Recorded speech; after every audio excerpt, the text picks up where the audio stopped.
Bismillahirrahmanirrahim. Assalamualaikum warahmatullahi wabarakatuh. Perkenalkan, nama saya Regita Sihatang dari kelas 1G jurusan PGSD semester 1 dengan NIM 151423205. Tujuan pembuatan video ini adalah untuk memenuhi tugas mata kuliah Bahasa Indonesia dari dosen pengampu Ibu Vidya Manuarfa, MPD. Di video ini saya akan memaparkan dua materi. Materi yang pertama yaitu sejarah lahirnya bahasa Indonesia, kedudukan dan fungsi bahasa Indonesia, serta manfaat mempelajari bahasa Indonesia. Untuk materi yang kedua yaitu ragam bahasa ilmiah. Langsung saja ke materi yang pertama yaitu sejarah lahirnya bahasa Indonesia. Bahasa Indonesia adalah salah satu kebanggaan bangsa Indonesia. Sebagai sebuah kebanggaan bangsa, tentunya kita harus memahami sejarah lahirnya bahasa Indonesia. Kelahiran bahasa Indonesia merupakan rangkaian yang tidak terpisahkan dari usaha para pejuang dalam meraih kemerdekaan. Tentunya kita sudah sepakat bahwa bahasa Melayu merupakan asal bahasa Indonesia. Pada waktu itu, bahasa Melayu adalah bahasa yang digunakan di daerah Jambi sampai ke Palembang dan Pulau Bangka. Hal ini dibuktikan dengan ditemukannya beberapa prasasti seperti prasasti di Kedukan Bukit tahun 683 Masehi di Palembang, Talang Tua tahun 684 Masehi di Palembang, Kota Kapur tahun 680 Masehi di Bangka Barat, dan Karangbrahi tahun 688 Masehi di Jambi. Prasasti itu bertuliskan huruf Pranagari berbahasa Melayu kuno. Pada zaman Sriwijaya, bahasa Melayu dipakai sebagai bahasa kebudayaan, yaitu bahasa buku pelajaran agama Buddha. Bahasa Melayu juga dipakai sebagai bahasa perhubungan antar suku di Nusantara. Perkembangan dan pertumbuhan bahasa Melayu tampak makin jelas dari peninggalan kerajaan Islam, baik yang berupa batu bertulis seperti tulisan pada batu nisan di Nyetujo, Aceh tahun 1380 Masehi, maupun hasil susastra abad ke-16 dan ke-17 seperti syair Hamzah Fansuri, Hikayat Raja-Raja Pasai, Sejarah Melayu, Tajus Salatin, dan Bustanus Salatin. Pertanyaannya, mengapa bahasa Melayu dipilih sebagai asal bahasa Indonesia? Mengapa bukan bahasa Jawa yang ketika itu jumlah penuturnya sangat banyak? Jawabannya, karena pemilihan bahasa Melayu menjadi bahasa Indonesia mempunyai beberapa alasan, yakni alasan intralinguistik atau kebahasaan dan alasan ekstralinguistik luar kebahasaan. Yang pertama, alasan intralinguistik. Dari segi intralinguistik atau kebahasaan, dipilihnya bahasa Melayu karena hal-hal berikut. Yang pertama, struktur bahasa Melayu sederhana, tidak mempunyai tingkat-tingkat bahasa seperti bahasa Jawa, Sunda, atau Bali. Yang kedua, bahasa Melayu merupakan bahasa yang luas dan bukan merupakan bahasa yang tertutup. Dengan demikian, bahasa Melayu dianggap dapat menyesuaikan dirinya dalam perkembangan peradaban modern. Hal ini dapat dilihat dari diterimanya unsur-unsur bahasa, kosakata, dan istilah asing yang dibutuhkan. Yang kedua, alasan ekstralinguistik. Dari segi ekstralinguistik atau luar kebahasaan, pemilihan bahasa Melayu disebabkan hal-hal berikut. Yang pertama, bahasa Melayu telah tersebar luas di seluruh Nusantara dan menjadi lingua franca.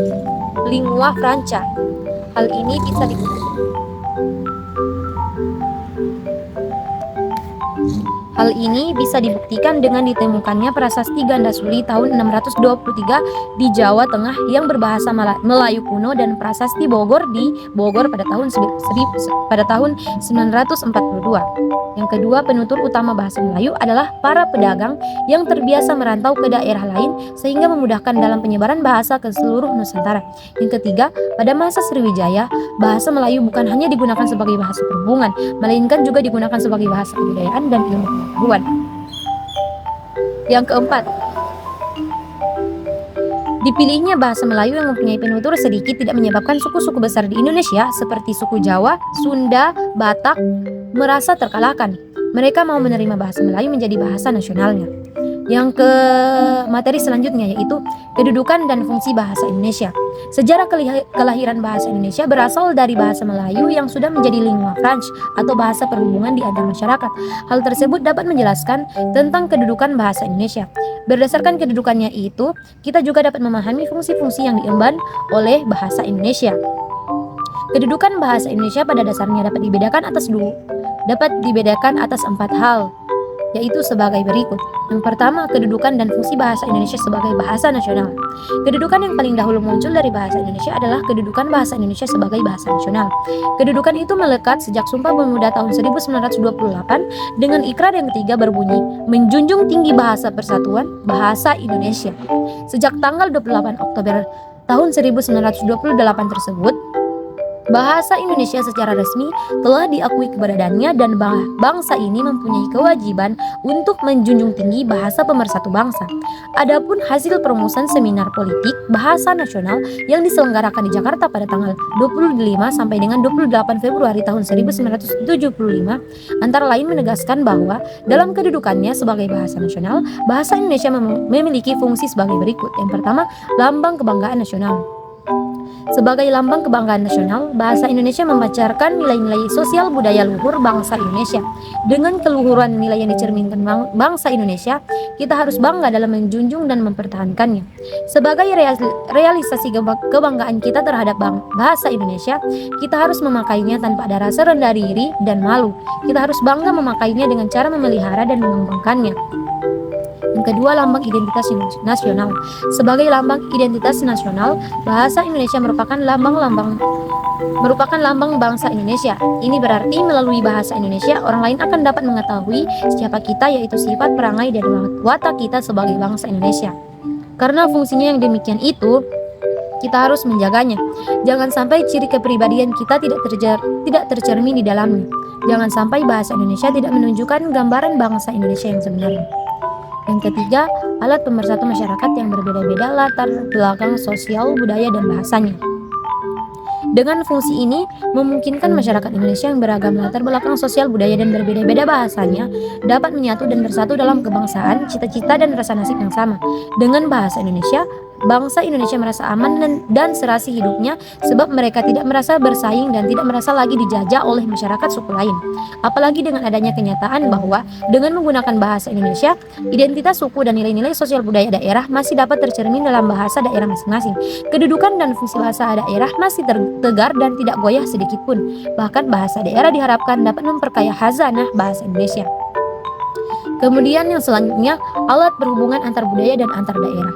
Bahasa Indonesia sering kita rasakan manfaatnya dalam kehidupan sehari-hari.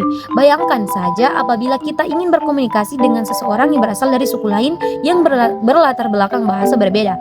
Mungkinkah kita dapat bertukar pikiran dan saling memberikan informasi? Dengan bahasa Indonesia, kita dapat saling berhubungan untuk segala aspek kehidupan. Selain itu, bagi pemerintah, segala kebijakan dan strategi yang berhubungan dengan ideologi politik, ekonomi, sosial, budaya, pertahanan, dan keamanan akan dengan mudah diinformasikan kepada warganya. Akhirnya, apabila arus informasi antar kita meningkat, berarti akan mempercepat peningkatan pengetahuan kita. Apabila pengetahuan kita meningkat, berarti tujuan pembangunan akan cepat tercapai. Selanjutnya, kedudukan dan fungsi bahasa Indonesia sebagai bahasa negara.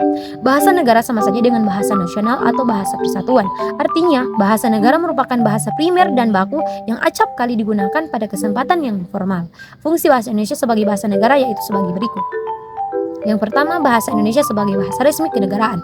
Kedudukan pertama dari kedudukan bahasa Indonesia sebagai bahasa negara dibuktikan dengan digunakannya bahasa Indonesia dalam Naskah Proklamasi Kemerdekaan Republik Indonesia 1945. Mulai saat itu, dipakailah bahasa Indonesia dalam segala upacara, peristiwa, dan kegiatan kenegaraan baik dalam bentuk lisan maupun tulis. Yang kedua, bahasa Indonesia sebagai alat pengantar dalam dunia pendidikan.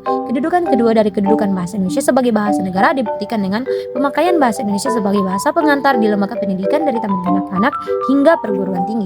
Yang ketiga, kedudukan dan fungsi bahasa daerah dan bahasa asing. Bahasa daerah dan bahasa asing tentunya memberikan kontribusi yang positif bagi perkembangan bahasa Indonesia.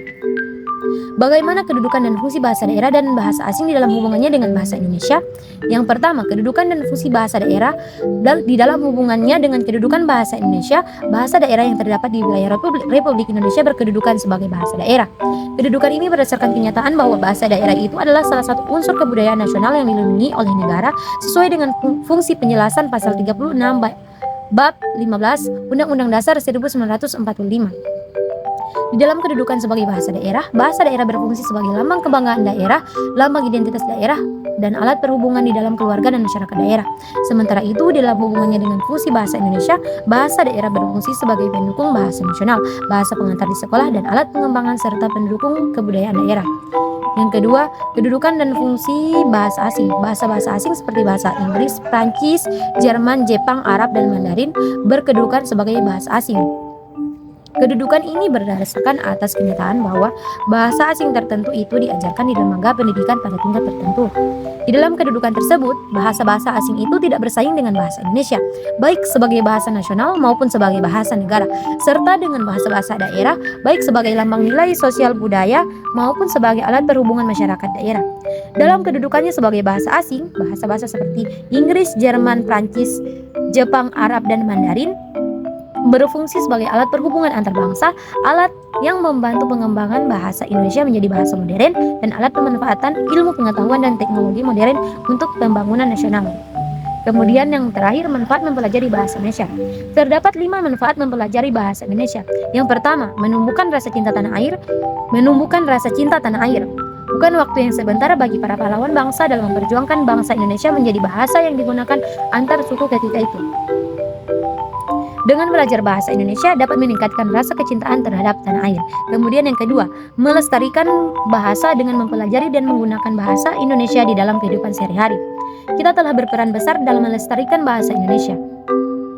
Yang ketiga, mempermudah komunikasi. Sebagaimana yang kita ketahui, bahasa Indonesia merupakan bahasa persatuan yang dapat digunakan oleh seluruh masyarakat Indonesia. Adanya bahasa persatuan ini membuat komunikasi antar orang yang berbeda suku menjadi lebih mudah. Yang keempat, menambah wawasan dan pengetahuan. Belajar bahasa Indonesia juga dapat menambah wawasan kita. Bukan hanya belajar soal berkomunikasi saja, namun ada banyak hal yang bisa kita pelajari di dalam bahasa Indonesia. Mulai dari tanda baca, puisi, pantun, kalimat, ejaan, dan masih banyak lagi yang lainnya.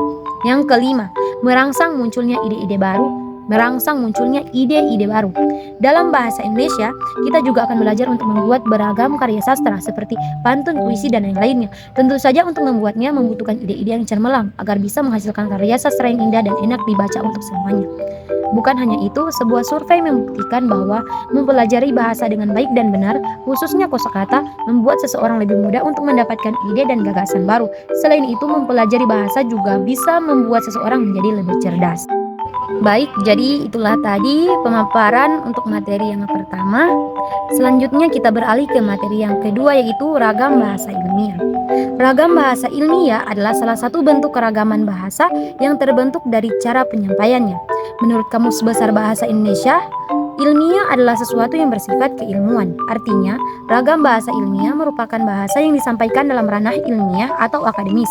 Karena sifatnya yang ilmiah, kamu umumnya bakal menemukan banyak penggunaan ragam bahasa ilmiah dalam tulisan-tulisan akademis seperti jurnal ilmiah, artikel ilmiah, skripsi, hingga penulisan makalah. Kemudian ciri-ciri ragam bahasa ilmiah. Berdasarkan artikel Kemendikbud, terdapat beberapa ciri-ciri ragam ilmiah, yaitu sebagai berikut. Yang pertama, cendekia atau bersifat cerdik, merupakan salah satu ciri ragam bahasa ilmiah yang menandakan bahwasannya bahasa yang digunakan sudah tepat sehingga informasi tersampaikan dengan baik. Yang kedua, lugas dan jelas, yaitu bahasa yang digunakan mampu menyampaikan informasi dengan jelas dan tidak bermakna ganda. Yang ketiga, bertolak pada gagasan, yaitu penyampaian informasi didasarkan pada gagasan utama atau tidak bersifat subjektif. Yang keempat, formal. Bahasa yang digunakan dalam ranah ini bersifat formal dengan menggunakan kosakata baku yang sesuai dengan ejaan yang disempurnakan dan pedoman umum ejaan bahasa Indonesia. Yang kelima, objektif. Bahasa atau ungkapan yang digunakan tidak bersifat subjektif. Kemudian yang keenam, ringkas dan padat. Bahasa yang digunakan tidak berbelit-belit sehingga informasi dapat lebih dipahami. Yang ketujuh, konsisten. Penggunaan unsur-unsur kebahasaan seperti kosakata, tanda baca, dan ejaan konsisten. Selanjutnya, contoh kalimat ragam bahasa ilmiah. Teknik implementasi penulisan ragam bahasa ilmiah ini bisa dapat dilihat dari berbagai contoh kalimat ragam bahasa ilmiah dalam jurnal, skripsi, atau tulisan ilmiah lainnya, seperti berikut ini. Bahasa yang objektif adalah bahasa yang menggambarkan suatu pengalaman bagi semua halayak pemakai bahasa. Representasi pengalaman linguistik itu dipandang sama. Sebaliknya, bahasa subjektif menggambarkan sesuatu pengalaman oleh penulisnya yang berbeda dengan pengalaman yang dipahami oleh halayak. Dalam memahami representasi pengalaman itu, karena penulis membawa pertimbangan sikap, pendapat, dan komentar pribadi. Oleh karena itu, keobjektifan bahasa dapat ditingkatkan dengan meniadakan atau meminimalkan pendapat dan sikap pribadi tersebut. Pengertian ini dikutip dari Resmini N tahun 2003. Penggunaan bahasa dalam artikel ilmiah berdasarkan contoh kutipan penulisan makalah ilmiah tersebut, terlihat bahwa ciri-ciri ragam bahasa ilmiah sudah diimplementasikan dalam tulisan. Coba kita bedakan dari segi ciri cendekia. Sudah terlihat bahwa dalam contoh kalimat tersebut sudah menggunakan ragam bahasa yang tepat dan informasi yang disampaikan sudah jelas. Mulai dari pemaparan teori hingga penarikan kesimpulan. Lalu dari segi lugas dan jelas, terlihat bahwa gagasan dalam satu kalimat tersampaikan dengan jelas dan tidak bermakna ganda. Kemudian, kalimat tersebut juga bertolak pada gagasan dan tidak bersifat subjektif. Hal ini terlihat dari kesimpulan yang diambil penulis berdasarkan pemaparan sebelumnya, bukan berdasarkan opini pribadi. Terakhir, penggunaan bahasa formal dan unsur kebahasaan yang konsisten juga terlihat dalam teks tersebut. Beberapa contoh bahasa formal yang muncul adalah ditingkatkan, bukan ditingkatin. Ada juga meminimalkan, bukan minimalin. Selain itu, tanda baca yang digunakan pun sudah sesuai dengan aturan kebahasaan. Yang keempat, kamus bahasa ilmiah. Kamus bahasa ilmiah sendiri merupakan ciri atau struktur kata yang umumnya digunakan dalam bahasa ilmiah populer. Umumnya bahasa ilmiah populer menggunakan kosakata yang bersifat denotatif atau lugas dan tidak bermakna ganda, supaya penyampaian menjadi lebih efektif. Selain itu, istilah dalam ragam ilmiah juga bisa kamu lihat dari penggunaan morfemnya. Morfem adalah satuan gramatikal terkecil yang mempunyai makna. Morfem tidak bisa dibagi ke dalam bentuk bahasa yang lebih kecil lagi, yang dapat atau tidak dapat berdiri sendiri. Dalam tata bahasa Inggris, morfem berfungsi untuk membedakan kata jamak atau plural, kata masa lampau atau past tense, dan sebagainya. Itu saja untuk materi yang kedua. Jika ada salah-salah kata di dalam penyampaian atau pemaparan materi yang saya lakukan, mohon dimaafkan. Selebihnya itu datang dari Yang Maha Kuasa dan kurangnya itu datang dari saya sendiri. Wabillahi taufik wal hidayah. Wassalamualaikum warahmatullahi wabarakatuh.